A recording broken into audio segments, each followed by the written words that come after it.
Hello, everyone, and welcome to the STL Tech Talk podcast. My name is JJ Hammond. We have another great show for you. Are you ready for the top tech news from around St. Louis? Apps you should download, awesome interviews, fun and lively commentary on technology, and much, much more. Of course you are. Up first, however, our guest. He is the Vice President of Sales at MarketVolt, an interactive marketing agency specializing in email marketing, where he's helped over 350 businesses and nonprofits of all shapes and sizes and across the country with their marketing program since 2011. The amazing Pat Hawn. Say hello, Pat. Stop. No more. Right. It's like one hand's telling me to stop, the other one's telling me to go. Keep it coming. So stop. How did you ever come up with that, JJ? That was great. That was great. There's certain things that you did that. No, so I should put way more stuff that was making me look good, I tell you. Yeah. Well, I didn't want to tell. If you're just going to read it straight off. Yeah, sure. If I was just going to read it straight off and not embellish, I didn't want to go out of my way because it sounded gorgeous. That. Plus, there's some other stuff I didn't hit on that we're going to hit on during the show. Fantastic. About that. So I kind of left that out for a reason. But the other guy, and the reason why also we're here, is to talk with Kevin Harvell. Kevin is a long-standing good member of the community. No, Kevin Harvell is my good friend. He's editor-in-chief of the STLTechTalk.com website. He's a producer of Codecast by STLTechTalk, also STL Tech Chic, our Women Insight website, STLTechChic.com. That's pretty much chick without the K.com. So all of you can find it there. Say hello, the amazing Kevin Harvell. Well, hello. I don't know who you were referring to at the beginning of that little intro, but hi, everybody. Welcome, Pat. Thanks. Okay. And don't forget, everybody, you can follow us on Twitter. And you know what? You can just follow us everywhere. Just do a search, STLTechTalk.com. Visit the website. You can interact with the show. You can interact and feedback and all the above. Just get to the website. Go interact with push-ups. At the bottom, it's a social integration on our site. We would love to hear feedback or stories or pictures or whatever the case may be. Is of course, child appropriate. And we would just love feedback from the community. And just go to the website. You'll check us out there. Also, don't forget to check out the other shows that we do, the Tech Informist. So if you're into podcasts, don't forget to check that out. Shout outs go to everybody. Rock Paper Scissors Rock Paper Podcast. They're phenomenal guys. I forgot to say that yesterday when we had Wes Hoffman on from, his own place, the Treehouse Network. But it was an amazing show, and I forgot to give shout-outs to everybody. So thank you for everything that our last guest did to promote the show and other podcasters from around the St. Louis area. We greatly appreciate that, so thank you. And also, I'd like to thank our sponsors of the show because, frankly, we couldn't do it without them. Let's thank Heartland Realty. Go to heartlandshomesrealty.com for all your real estate needs. And Unidev. If you dream it, they can build it. Custom software, end-to-end development, beautiful web design, and creative marketing solutions. In business for the last 25 years with 200-plus customers, 24/7 support, you will not be let down or left out on the creation of your dreams. If you want software development, content management systems, mobile development, web design, e-commerce solutions, digital marketing, and hosting, go to our website and click on their banner. Or go to unidev.com and get high-quality service today. So let's get to the reason why we're all here tonight, everybody, and that is to talk with Pat Hawn. Pat, how are you doing, sir? Now, wait a second. Make sure that if you get a hold of Unidev, ask to talk to the little ball of energy that is Angela LaRocca, because she's amazing, and she brings everybody's energy level up, and she's got that smile that never stops. So make sure you check out Angela there, too. Yes, Angela too. So on Twitter at Unidev, and I believe it's at. I'll look that up and I'll tell everybody that during one of our back and forth conversations to make sure that that goes out. Or you can just follow us on Twitter at STLTechTalk, and we will tweet that out at some point during the show, so that you can follow her and all the happening things that she's got going on. Plus their speaker series. Pat was actually one of their speakers, and guess what? Our STL Tech Media Department, which I didn't even mention in the intro, sorry, because I left that out. Have you done this before, JJ? I have, once or twice. But, honestly, that's the first time that we have talked about that ever, though. So it's not necessarily my fault, but yeah. So you can hire us, STL Tech Media, for all your media needs, whether it be interviews, commercials, startup commercials. If you're trying to get your project off the ground, you need something cool and and exciting and fun to check out. We also do event coverages, and one of those events was the Unidev Speaker Series, where Pat Hawn did a wonderful presentation. He's really tested my patience, though, so I might get on to him a little bit. But he did a wonderful presentation, though, and it was solid. And you can go and watch that on our site, or you can check us out on YouTube, and you can watch his presentation there. He did a really phenomenal job. It was really well done. So that's their speaker series. So if you go to unidev.com, and it's the bottom right-hand corner, it's in a blue square, and it says, register here for the speaker series. If you do that, you're not going to be disappointed with the cool and happening fun stuff. And that's out in Chesterfield. So if anyone's familiar with that particular area, that's a really nice area. A lot of good spaces there, and it's easy to find, minus some of the traffic. It appears that they're always doing work at somewhere on 64. It's like the financial black hole of this city.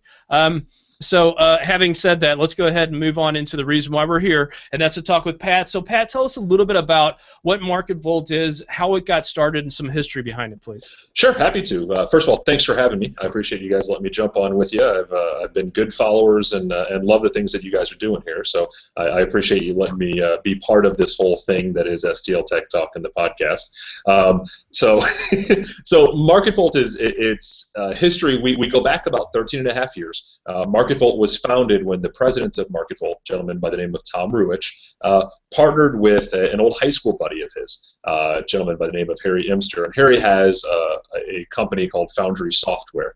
And Harry's a developer, he's a designer, and sort of the agreement is that MarketVolt would be created by Harry and his team, and we would just effectively be set up as sort of a subsidiary or sort of a division of the marketing wing of Foundry Software. And we went along for the better part of about 10 years or so, kind of growing by word of mouth and referrals and a lot of that sort of stuff. And then I came on board just about 3.5 years ago now, as our very first ever sales rep. So I was there to really kind of bring the heat and be the guy that sort of is that face, or at least getting out a bit more and making MarketVolt even more well known than it was in the St. Louis market here, and really spur that growth, bring things up to that next level and bring more people on board than just those that stumbled upon us. Right. And then about 1.5 years ago, it was April of last year, we had a single investor, a gentleman by the name of Peter Schinkel, come in. He invested into MarketVolt, put some capital into the company, spun off about 65% of the company from Foundry, and actually rolled us out as our own independent LLC. And so now we are a standalone organization. Now we do still share space with Foundry. Our offices are here in Creve Coeur. We're right kind of across the street from the Big City Place complex. So they're good friends of ours still. We still work with them on some projects. We still share a lot of clients, but we are really our own company at this point. And going strong.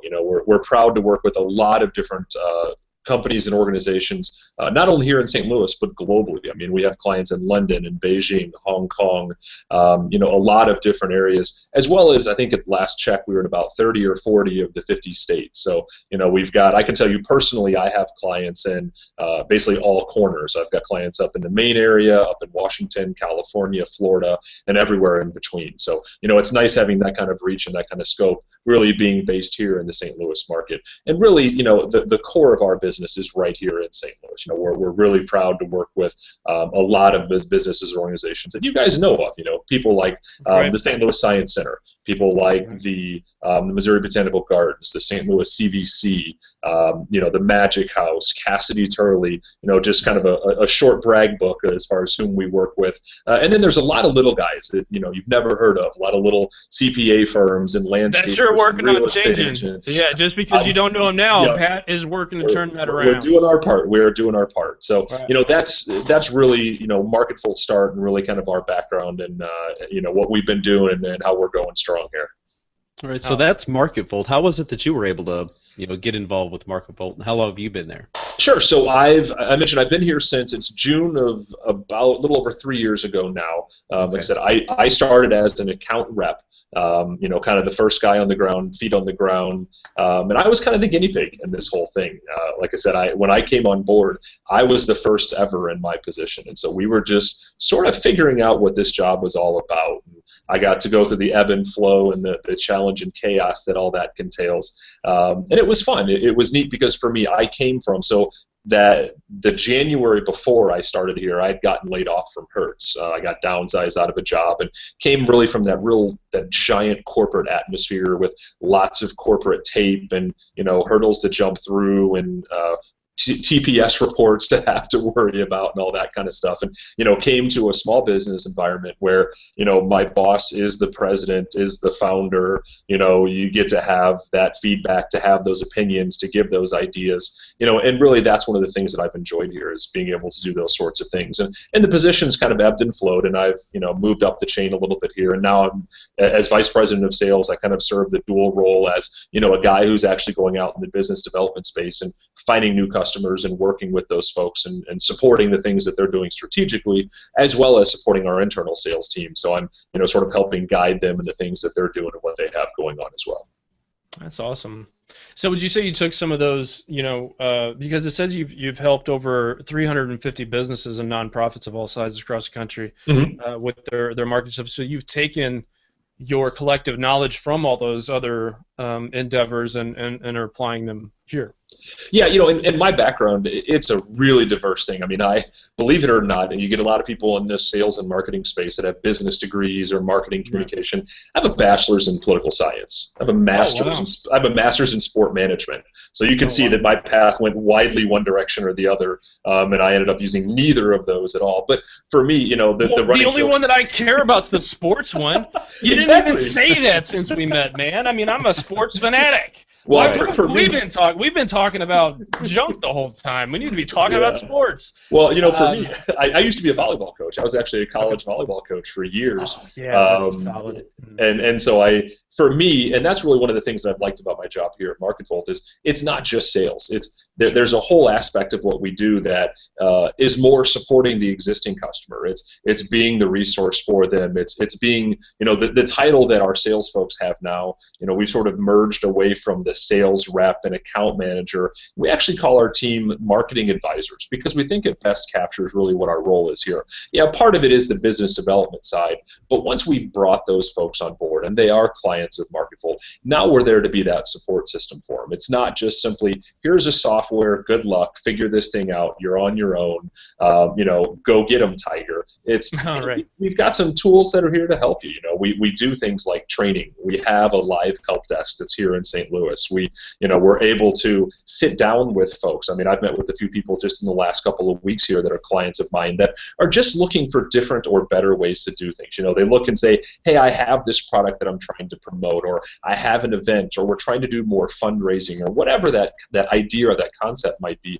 Well, we can sit down and have those discussions. Well, what are the best ways to do this? It's not always necessarily the here's the direct obvious pitch and we got to put it out there because otherwise people will miss it. Sometimes there's more efficient and effective ways of doing that, and that's where they have our expertise and resources, is to provide those thoughts and those insights, and doing so as just part of our program and our package. That's one of those big differentiators that we're able to bring to the game, is not just being that commoditized software. Nice. So what are the key components to creating an effective email campaign? Because we ourselves, because we're a newer company, have gone through several different, dare I say, not awesome processes to get out an email campaign that doesn't involve going directly to a newsletter or junk email, junk folder or whatever the case is. So tell us a little bit about some of that, plus and it's kind of a talking point here, but key components. What we really are talking about is what's the special sauce to make that get to where it needs to go. The special sauce is ketchup and mayonnaise. You have to mix it. That's awful. Thank you, Kevin. Thank you for that chuckle. I appreciate that because that was terrible. It's a good question, and you and hundreds of other people have had those challenges. It's right. And that's really the thing that happens is there's all these big companies out there that are software companies, and it's you're going to go online, you're going to give them a credit card number, and they go, here's the keys to the kingdom. Find your way around, figure out what the heck you're doing. Good luck, you're on your own. And what we really see in the industry is that email blast has become the accepted term. The concept of creating big message, sending message, here's statistics, and that's where the game ends. Look, I can see who opened and I can see who clicked, and sort of the ball game there is, I'm going to put it out there and people are going to find the pieces that are relevant to them, and I hope they call me or visit my website. And so the whole premise is that the onus is on the recipient, and the information that we put has to be a very wide net. It has to be, we can't really target really well, or we don't want to spend a lot of extra energy targeting, so what we're going to do is just cast that wide net and see what we catch. And so often in doing that, we catch a carp and a shoe and a can and a stick, and you have to sort through all of that stuff. And so from a how do we do this better, really the key is, and both fortunately and unfortunately, the expectation is that people are expecting us to communicate on their level, at an individual level, around things that they find important, because that's what we've trained them to do. We've done all of the different stuff online. We've taught people that they're individuals, and so marketing is now marketing on a you level, not on a mass communication level. And so the key is that when we do these mass communications, when we do email marketing, if we're just blasting, we're missing the opportunity. We're missing the chance to connect people on an individual level around the things that they have interest in. And so it's being able to find ways to do that different. And with MarketVolt, we've got some neat components within our tool that use both automation and segmentation, and put that to the best of its ability in what email can be. It's all about delivering targeted content to the right part of your database at the appropriate time. And so we bring things like, instead of just, hey, somebody clicked on this, what I can actually do is I can segment that targeted person. So you talked about a real estate client being one of your guys' big sponsors over there. So let's use them as a quick example. So what's the name of the company again? Heartland Realty. So with Heartland, what they could do is send out a newsletter that who they're trying to talk to is, in many cases, people who are looking to buy or sell a home. Well, if we want to focus on those people who are looking to sell their home, that's a very distinct part of their potential database. They send that email out, and one of the things they may do is say, here's some tips that we have on ways to stage your home for a quicker sale. Now, that's an educational article. That's not me trying to buy or trying to sell or get them to engage with me on that level. It's just simply sharing information because I want to be a trusted resource within that space. But what I do is, rather than just having statistics at the end of the game, hey, look, 20 people clicked on this. Yay, victory! That's not the way that it should be. What it should be is the people who do click on that link, those are people I want to talk to. Those are people that they're clicking on that for a reason. They have interest in staging their home, or they know somebody who has interest in staging their home. Who does Heartland want to talk to? People who want to sell their home. So what it does is, in MarketVolt, we can segment those folks out into a unique database that we can then target in the future. Now, in the future, it can be, well, manually I might go in and find those people and send them individual emails or give them phone calls. But what if I also want to take and automate that process? Well, what we can also do is actually automate the next step. Hey, are you interested in perhaps selling your home? Here's a few more resources I want to provide to you. And if you want our help, if you want us to take kind of a quick walkthrough and give you an idea of what it might look like, what your house might sell for, things that you might improve, also give us a call or send us an email. So now what we're doing is we're finding the right group, and we're now pitching to that group and having the right conversation with that group. So it takes automation and brings a lot of that in, but still speaks with people on an individual level, which is something that's a little bit more unique within our space, because everybody just wants to blast. They just want to put the information out there, and that's it. I've done my part because my newsletter went out the door, and there's certainly better ways to do it by being targeted within that stuff. Another quick example that I love, because a lot of us have experienced this. So when we go through that college experience, or at least the end of high school looking at college experience. So I was lucky enough. I pulled off a pretty good ACT score, which puts me on a lot of radars of different schools all over the country. And this was aging myself, 20 years ago almost at this point. Good God, I didn't even realize that.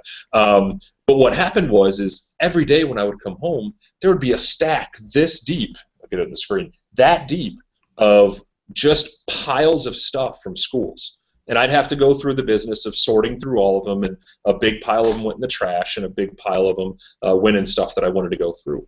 Well, FontBond here in St. Louis has done a pretty cool thing.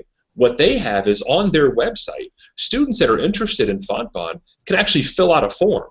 And in that form, so they're providing a lot of different information, first names and high schools and graduations and all that stuff. But one of the things that they also do is they have a list of all the different majors and extracurriculars that are available. Well, what happens is MarketVolt is tied into their database. And every night at midnight, they've set up a programming that feeds into MarketVolt. They've done some custom work on putting that together from an old API that we had, and that feeds into MarketVolt. And at 6 o'clock the next morning, what happens is an email gets sent out to that prospective student. But the neat part there is that it's not just a generic email. So often what I would get in the mail, and then the irony of it all was when I got to school, I worked in the mailroom, and I actually filled those things, and it was just piles of stuff. We're going to stick a bunch of things in a folder and send it out to these prospective students and hope there's something in there that they like. Right. Well, what happens at FontBond is they have an email that has every program that they offer on it.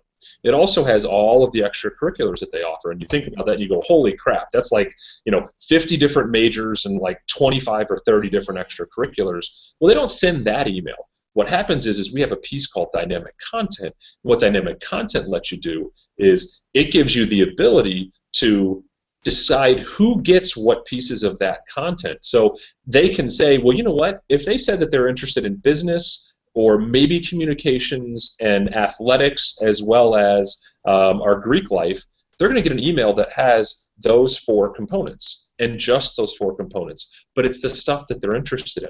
So it's going back again to that targeted information that people want to hear about. We have the ability to do that without having to make 2 or 3 or 4 or 5 different emails. We make one, we send one, but we send it to the right group of people with the right content. So it's for us, what we really think it's a big game changer in how they communicate at a mass level while still doing it at an individual level too. Right. Now, I follow a few different newsletters. I've signed up with for different websites. One of them being InsideSTL.com. Sure. And I've noticed recently, after meeting you at the speaker series and then planning this show for this evening, that I've noticed whenever I got an Inside STL newsletter recently, looked at the bottom like MarketVolt. There's that little logo. Right. So what are some of the success stories, or are you able to say, some of the bigger name companies that you guys do provide services for? Sure. So I did a little bit of that name dropping earlier. We work with the Science Center and the CVC. We work with the Botanical Gardens and the Magic House. We work with Cassidy Turley as one of our larger clients. They use us universally. They've got hundreds of thousands of contacts within our platform and users across the country. But for me, I love working with the big companies. We've got who's become a very good friend of mine. There's a gentleman by the name of Roger Buck, and they've got a company which is my favorite named client, company called The Flesh Company, which sounds awesome. The Flesh Company, I'm like, I wonder what they do. They're a big commercial print shop down in the Fenton area, and I know not nearly as exciting as the Flesh Company sounds, but Roger's really great because he actually switched over from another platform, and it's been neat to see his success. We actually are just putting up in the next week or so on our website a case study that includes Flesh Company and Roger and some of the information he's provided to us. But what's been neat to see is the way that he's integrated a lot of the pieces with MarketVolt, because some of the customers really dig into a lot of those components, and unfortunately some of them are still just blasting with MarketVolt, but we just provide a little bit more as far as support behind it. But what Roger's been able to do is he just started off kind of with a basic newsletter, that just sort of sent out to his large database. And then what he's done over time is start to incorporate more segmentation, start to incorporate more targeting, start to bring in more dynamic content. And what they've seen is, and if I remember the numbers right, when they send out emails, they see traffic to their website increase in some cases by, I think it's like 200%.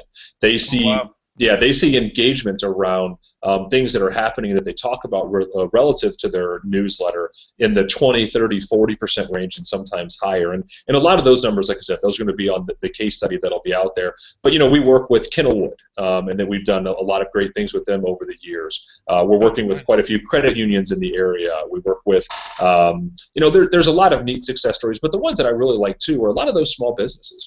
A lot of these big companies have got marketing departments and, entire groups of people that really specialize in these sorts of things. But then when we can sit down with these smaller, I won't call them necessarily mon pas, though there are plenty of those, but folks that, maybe they have a part-time marketing person, or, their marketing person is their owner, and being able to support them and provide them the resources that they just wouldn't have otherwise. They can't afford in some cases to have a marketing person on staff or to get this kind of advice or these sorts of things. And some of our competitors offer that, but it's at a charge. And so what we're able to do is bring them those resources. And I'll tell you, not all of my clients, and probably thankfully of the 300 and something people that I work with directly, they don't all need me every day, but they always know that I'm here. I mean, a great story that I like to tell is, so we work with a fairly large credit union here in the area, and we actually provide resources for them in creating the emails. They build out the content, send it to us, and we put the emails together. Well, this last winter, and I hate saying this, during one of the mini snowstorms that we had, sure. I got an email at 11:30 at night while I'm laying in bed watching TV, and the email was from their director of marketing, and she was telling me that all of their locations were going to be closed the next day. And they've got 20-something thousand people in their database that are all customers of theirs. And they wanted to make sure that people didn't start showing up, expecting the credit union to be open. So I literally climbed out of bed at 11:30 at night and went downstairs and popped open their account, created that email, hey, we're going to be closed, and got that scheduled to go out the door the next day at 6:30 in the morning. So being able to provide that sort of support for our clients is one of those things that we really stand out with. We appreciate being a small business, as a small business ourselves, and being able to provide, whether they're big or small, that hands-on approach and being able to support what they need to do the things that they need to grow, to be that kind of a company and to be that resource for them. So a couple of things. How many email addresses do you have? No, I'm just kidding. Do I have? It's like, two. Okay. Two. Yeah, right. You're lying. No, I have a bunch of emails for a bunch of different reasons, but one of the biggest things going forward is kind of future proofing a little bit, because I've noticed that some people try and stray away from certain emails because, like, most mobile computing is done on a phone. So you're if you don't recognize a particular because you don't go to spam, you don't go to the junk folder like we were talking about, and I feel it provides a service. Obviously, because there's a couple of things I want to talk about. First of all, if you're a smaller business or a business-minded person, you have to understand that sales and marketing are actually two different things. Sure. MarketVolt does a good job of kind of explaining those things. But getting back to my earlier point, talking point that I wanted to get to was, if you're looking at it on a mobile device, have you guys overcome the obstacle of being able to have a nice looking mobile newsletter, if you will? Yeah, so we actually offer a number of templates that there's sort of two different versions of them. We have one that's a responsive type of template that might be a multi-column when you look at it on a regular desktop. There's a right column and a left column, or vice versa. And what we're able to do with those templates is make them stackable, so that instead of it being yay wide, it all of a sudden squeezes, and that right column will go underneath that left column. So that way, everything is going to line up the way that it should. You're going to get all of that content in there, but the text isn't going to be so itty-bitty tiny that you can't actually read it. So we have some of those types of templates. We also have ones that we call scalable. What those are is those single column templates that are typically 600 pixels wide, and when you view them in a phone-based email browser, they're going to condense to 300, so that it gives that ability to just scroll up and down instead of having to do that dreaded side to side, I can't hardly read this on my phone thing. You're like, gosh. I know. I've got to read a sentence back and forth and back and forth and back and forth. Yeah, we do have those, and that's really where things are going. I mean, actually, we just had a conversation just a little bit ago, a couple hours ago here, where one of our colleagues from Lindenwood, who's another large client of ours here. They had a new department that's coming on board, and he was in for training, actually right here in the room that I sit. We host our training classes, and we were talking with him about mobile, and on average, 30 to 50% of the people that are getting your emails, depending on your database, depending on whom you're targeting, your demographic is, yeah. But they're going to be looking at that at least initially on their mobile phone. And one of the things that we try to do is get them to think about what that means. It means that you have to design it even for mobile a little bit differently. You can't have a bunch of links all stacked together and real close because our fingers are this big. And if you have a bunch of links in a row, the frustration of trying to hit the right link and it taking you the wrong direction and all that stuff. So it's hard to say, baby, come back to me. When you've messed up. Especially when it comes to marketing and getting, because you want to do a good first impression. You want to leave a good first impression. You want to leave a good user experience and create this sort of trustworthy or useful thing, product or whatever, and that's a very big piece of it. Yeah, and the thing too that gets missed oftentimes when people start digging into email is how much the content of that message is key. One of the things that we run into so very often is that people see email, and this goes back to your sales versus marketing piece of the conversation. So often people see email as sort of the way to get their product directly in front of a prospective customer. The problem is at any given time, say you have a database of 5,000 people. Could be more, could be less. The number is kind of irrelevant. But at any given time, there might only be 2 or 5 or 10 people that are really ready buyers. That are looking for whatever it is that you're putting out there, or that's the right fit for them. So if all you're doing in your messaging is just blasting out sales pitch after sales pitch after sales pitch, ultimately you're going to turn people off. That's where folks go, hey, I started with 5,000 people, and now I have 2,000 people because people keep leaving, or they keep opting out, or they're no longer opening. My open rate started at 25%. Now it's 10%.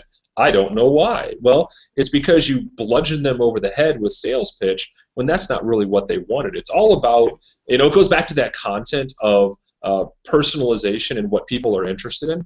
If you can keep putting that sort of information out there that people want to engage around, and that you're educating them and you're informing them, and they feel like you're providing something of value to them, that's when people stay engaged. And then when you can take those points of engagement and they're associated with things that you have to offer, that's when we start to have that next level conversation, is with that distinct group of the audience. It's not these people, it's these people, and then that conversation is far more welcome.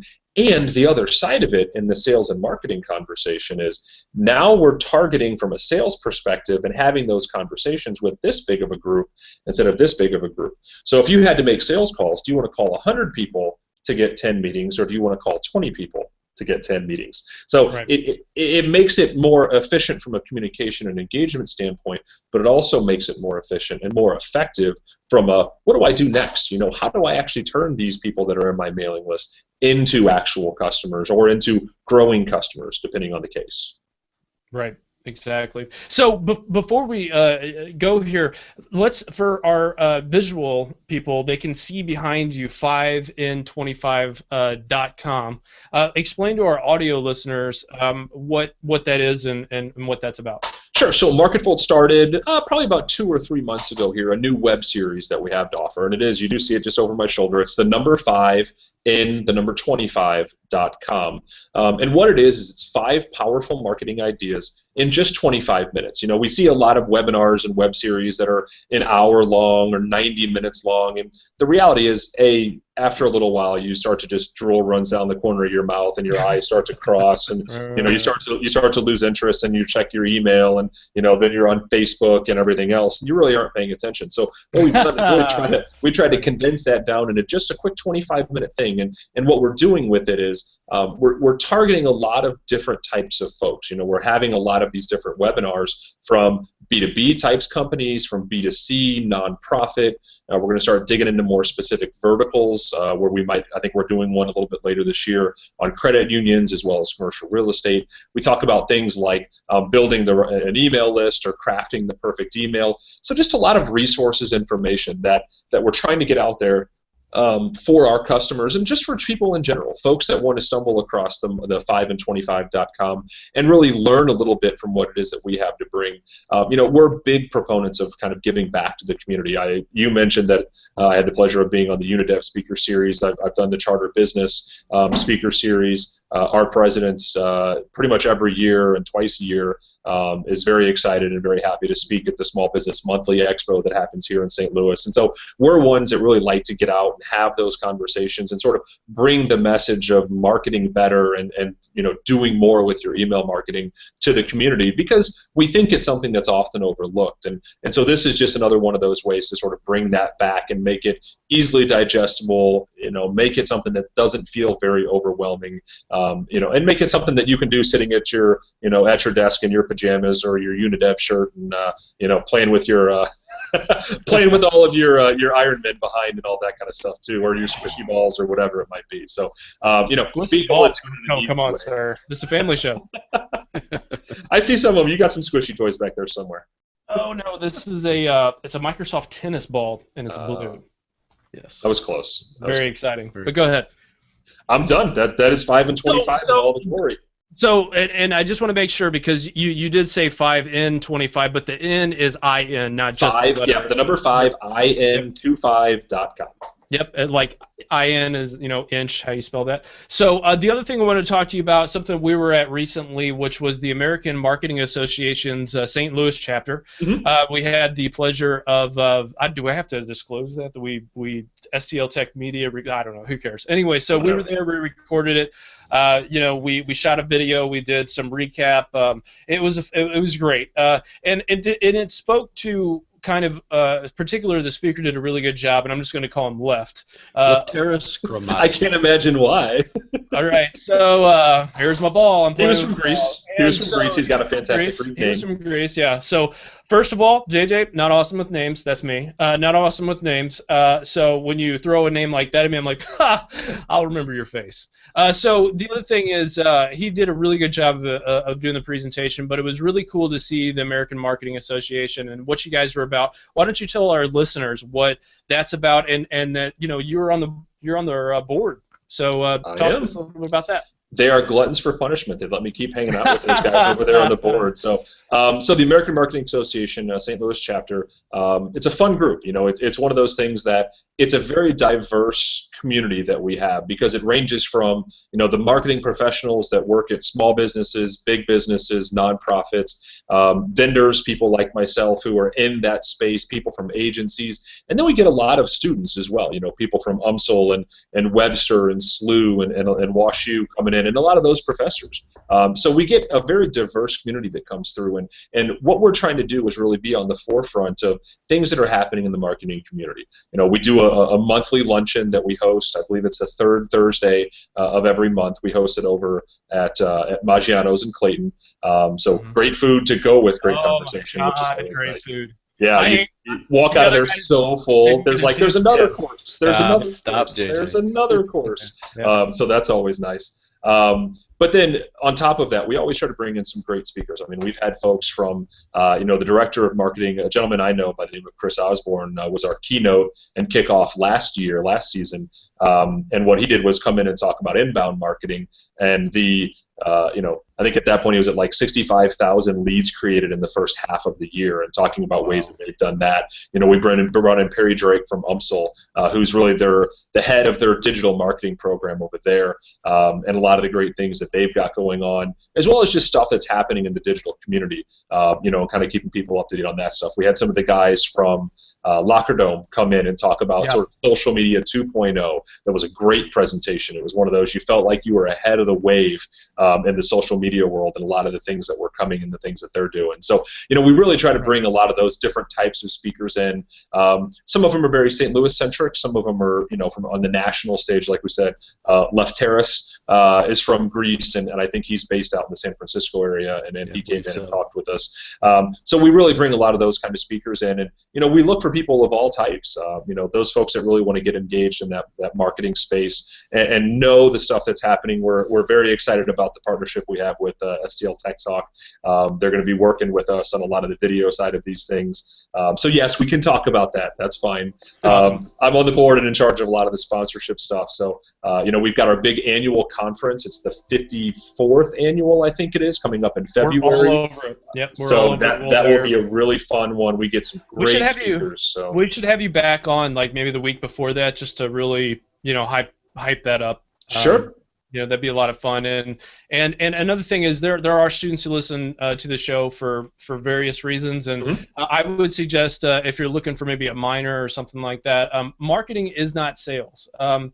Again, I'm not gonna beat that into the ground, but I mean, my point is that there's a lot to it, and it's a lot of fun. It could be a lot of fun, and yeah, there's the numbers associated with as far as getting a certain amount of people to sign on to whatever it is that you're doing, but a lot of it is scientific, man. It's about craft. It's about a craft, and it's a lot of fun. So if you're looking for something like that, or if you want to be involved, please contact the AMA. It's ama-stl.org.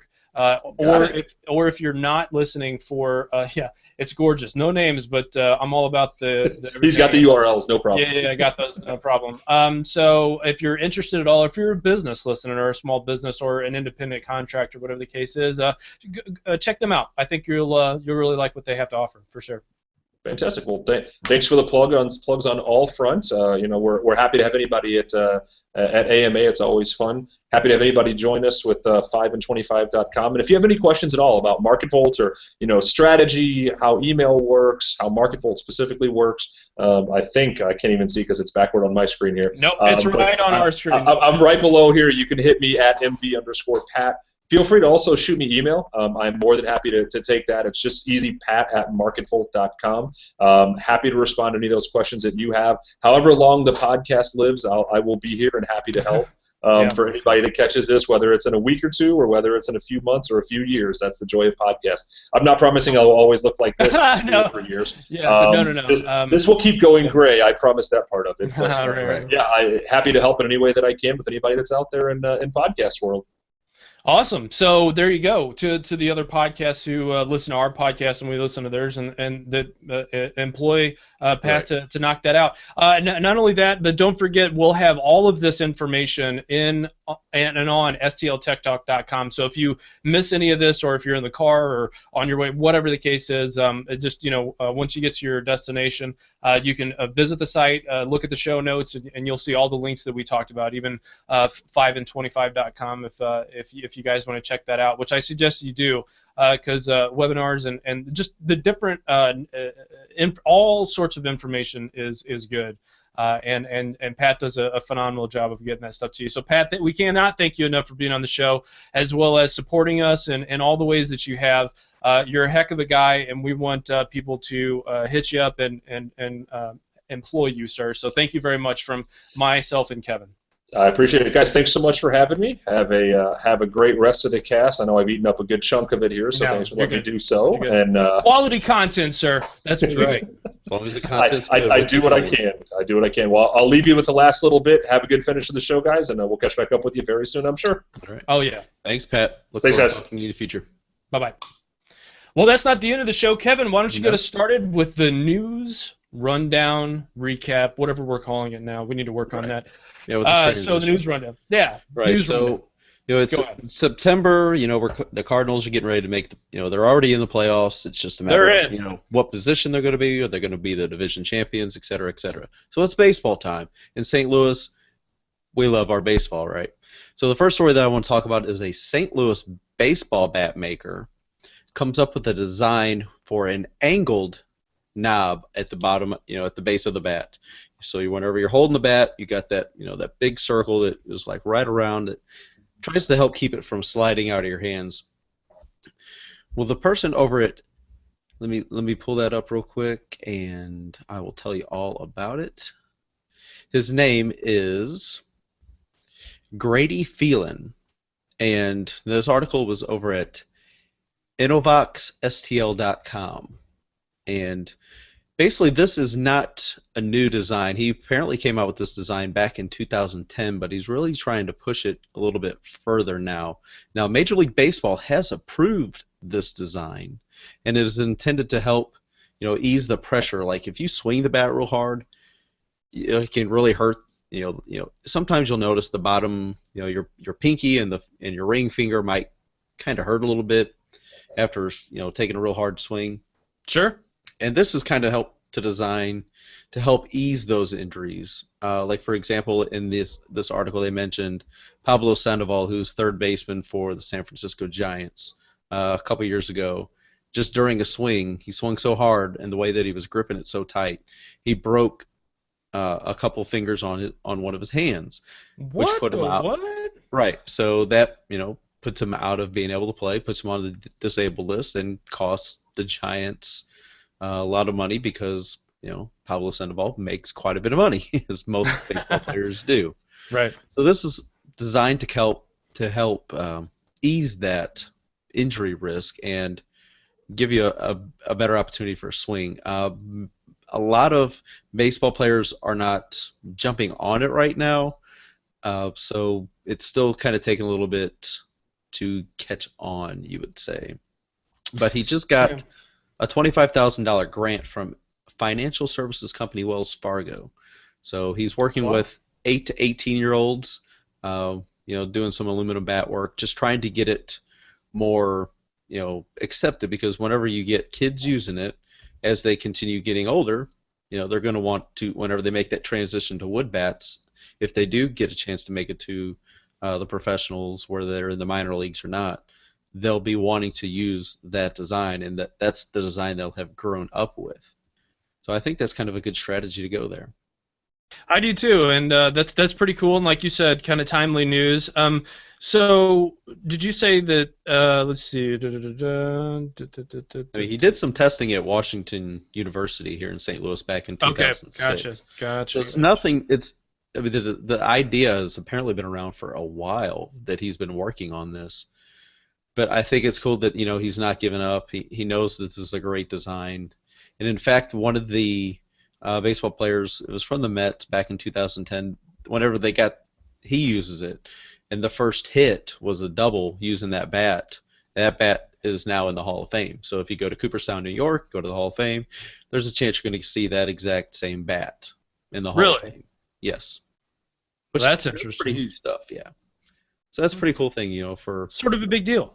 Yeah, for a St. Louis guy, hey, that's the bat I designed, and it's in the National Baseball Hall of Fame for Major League Baseball. So let's kind of do some recap. I mean, I know we talked just a little bit about Strange Loop yesterday. So let's talk a little bit more about that. Stephen Wolfram was here. There was a lot of people that were here for that. And we just wanted to say, again, St. Louis Community College did a really good job of showing their presence. We thank Gary for taking the time out. I said his name right. I fixed it. Gary. I got you. I got you. And just a lot of really cool stuff that happened over this last week. We were there, so we're going to have stuff from I-10, so i10.org. I suggest everybody go check that out. Also, A Million Cups. Go check that out. STL. That's going to be there's some good content. I know that our very own Dan Lohman did a presentation recently. So a lot of cool stuff happened last week. Let's talk about a little bit what's coming up this week and some of the things that's going on, some of the inner workings for STL Tech Talk. Startup Voodoo, because now I remember that there's I remember the names. I got them right, Kevin. I got the names right. That is impressive. It's kind of been a tough month. Both those big conferences this month, beginning with S and being 2 words and so on and so forth. Startup Voodoo is Thursday. Yep. And the founder of Cafe Press, which is it's big. Businesses like to use cafepress.com to put their logo on whether it's shirts, coffee mugs, laptop cases, phone cases.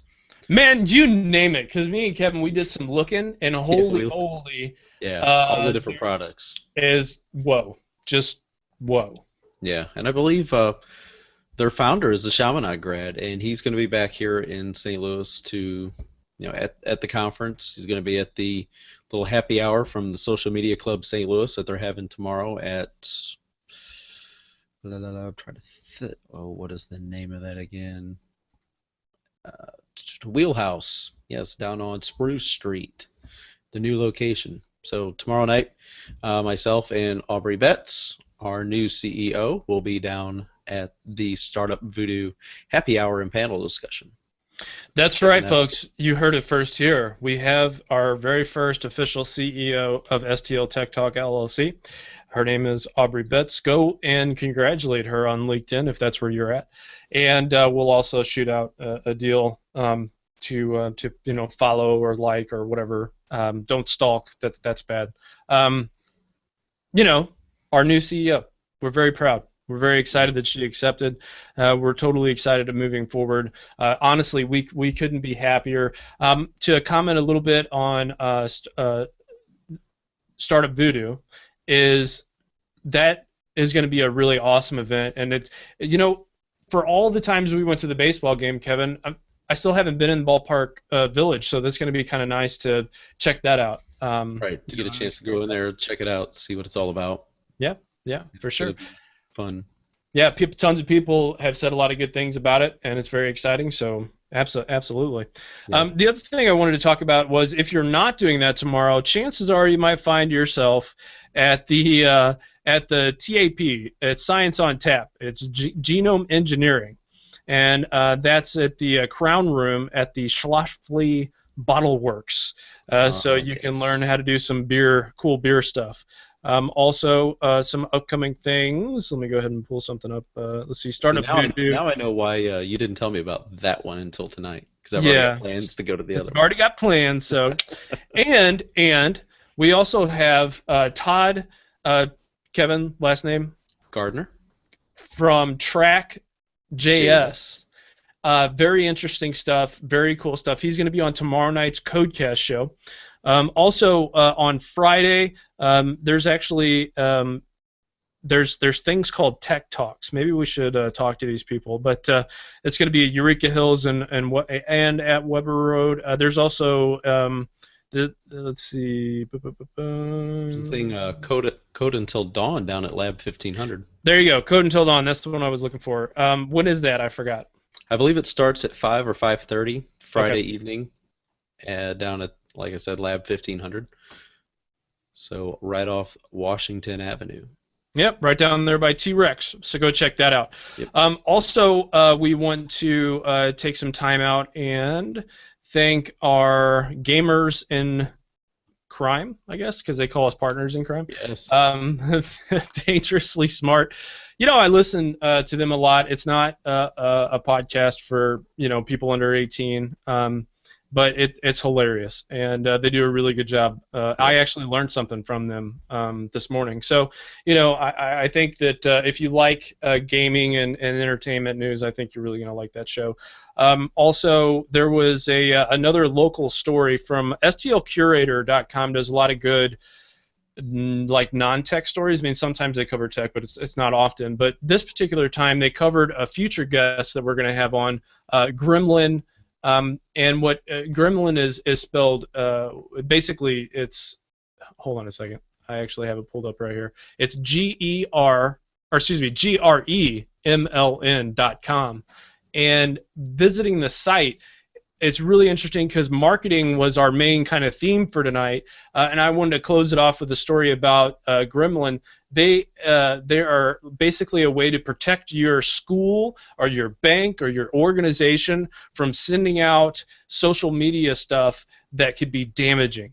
STL Curator did a fantastic article about how some companies were under lawsuit from one of their board members or one of their employees tweeting out a very rude and insulting tweet and all these kinds of things. So this actually helps, and some of their people who endorse them are places like I want to say the New York Bankers Association, the Missouri Bankers Association. So if you can keep people from making silly mistakes and it being really big on a massive scale, that's really important for your business. So go check them out, gremlin.com. They're working out of T-Rex there. We were just there today. Thank you again, T-Rex, for allowing us to use one of your conference rooms so that we could, basically hammer out a lot of details with Aubrey. So that was really, really cool. But I've been talking for a while. Kevin, what do you have to say about all this? Yeah, speaking of being a T-Rex, we also had some great pizza from Empire Pizza in Delhi. We did? Oh God, that stuff was so good. Yeah. But no, there was one other little thing that I wanted to talk about, and this also could be, it could be a Tech Informist. So everybody check out the Tech Informist podcast. Yep. And this kind of started floating around today. We all know the iPhone 6 and iPhone 6 Plus just launched recently. Well, there's been some rumblings today of users having the iPhone 6 Plus in their pocket and noticing after pulling it out of their pocket after some use, a slight bend in the aluminum. So the aluminum bodies of the iPhone 6 Plus could be bending, and obviously that's not what you want your multiple $100 phone to be doing, especially if you pay off contract for the 128 gig iPhone 6 Plus, which is $949. Are you serious? That is insane. Extremely serious. So yeah, it was very interesting. But one of the interesting things was I saw a video of somebody, intentionally bending it after noticing it was already kind of bent after taking it out of their pocket, and he bent it pretty far. And the display and stuff still worked. So so that's kind of interesting. Does it stay bent or? Oh yeah, it'll stay bent. I mean, it's aluminum. Once it bends one way, you have to bend it back. That's it, huh? I don't know how good that's going to be. That's probably why my device here that I'm not going to name because everybody's going to be like, nah. But you're not a trader. You're back on the bandwagon. Yeah, I know. Welcome back, JJ. No, but it's polycarbonate, so it can it can take some of those. Yeah, and it's flexible and it'll spring back. What's the display on this? I forgot. 6 inches. Yeah. So I mean, a 6-inch display in a polycarbonate case. It especially with me, it goes through some stuff, and it doesn't get bent and stay bent. So, ouch! That may be a PR nightmare in the works. What do you think? Yeah, it really could be. And one other thing about the Tech Informist, this coming Monday morning, we will be talking with Android Central's editor-in-chief, Phil Nickinson. So we appreciate Phil for stopping by. Kevin's guest number 5. So Mary Jo Foley was my apple in the sky, so to speak, right. or pie in the sky or whatever. Man, that was terrible. I shouldn't have said apple. I'm thinking about apples because I really want apple pie for some reason. I felt that way before the show, and I feel that way. Doesn't it a nice thing of apple pie, maybe a scoop of some vanilla ice cream or something? Yeah, it's gorgeous. What are we, two women here? Not in a bad way. Right. So we could put on some Kenny G and kick back and no. You stay there. I'm staying here. Okay, sure. Don't, Kevin. No. No. So that is your awesomeness. I would think. Really looking forward to talking with Phil. Yeah. So Kevin's probably going to be doing the majority of the talking. I'll go ahead and sit this one out, just because Kevin, unless he just starts going like this, and then I'm gonna, Right. So yeah, that'll be the Tech Informist Monday morning at 9 a.m. Central. So live and ask questions. Yep. If you're into podcasts, which I know you are, go check. You know what, Kevin? Why don't you tell people where we're going to be and what our schedule looks like coming up? I'm actually going to pull up another podcast. Some guys I think they're called North something. Hold on, I'm looking for it now. Yeah, I mean, like we mentioned before, this week we're going to be at Startup Voodoo. So that is kind of Wednesday evening with the panel, and then pretty much all day Thursday. What else do we got coming up? There's just so much stuff. I mean, we've got St. Louis Days of .NET. Registration is open, guys. Head over to STLDODN.net or .com. Let me double check on that real quick. Yeah, we will be there doing a full day workshop on teaching you how to take a Windows app and take it from start concept to being able to submit it to the Windows Store. So that'll be for your Windows 8 devices. Just recently reinstalled Visual Studio 2013 on both my laptop and my Surface Pro 3, so I'll be able to work on projects no matter which computer I'm using at the time.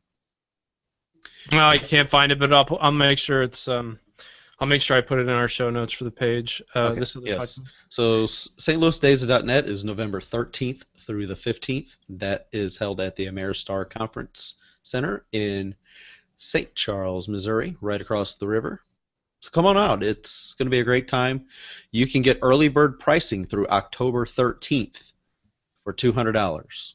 And we're going to be in talks with Scott Spradlin, who you may remember we had on with Rich Dunbar last year, one of our first few episodes, probably within the first 6 or 7, and we gave away a pair of Tickets. passes. Yes. Yeah.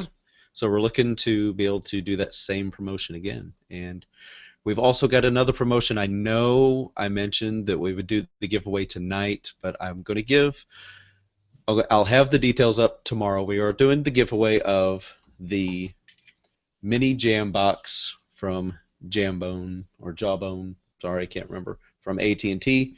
We will be doing that giveaway, and that will be given away next episode of the STL Tech Talk podcast.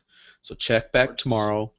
We will have all the information on how we're going to give this thing away, what you will need to do to enter our wonderful contest. Indeed, sir. So, charities that everybody should know about: Hopeline, a domestic violence prevention and support organization, supported by Verizon Wireless, a big supporter of our site as well. The Women's Safe House, which is also another place for domestic violence. Safe Connections, and Schumann Water. They provide, if you donate your old pairs of shoes, they can power a small filtration system for developing nations' water supply to be, drinkable and be able to shower and that sort of thing. So thank you very much to our guest, Pat Hawn, an exciting person. And man, talk about guests. Sometimes we get guests on and it's like, thank you. Sometimes we get them on and we're like, what did I do? Really good guest tonight, so we can't thank him enough for being on the show. Yeah, Pat made our job easy tonight. He made our job really easy. Yeah. So thank you to all of our fans. We love and thank you for the support of the show. So from the entire STL Tech Talk crew, stay frosty. We're out.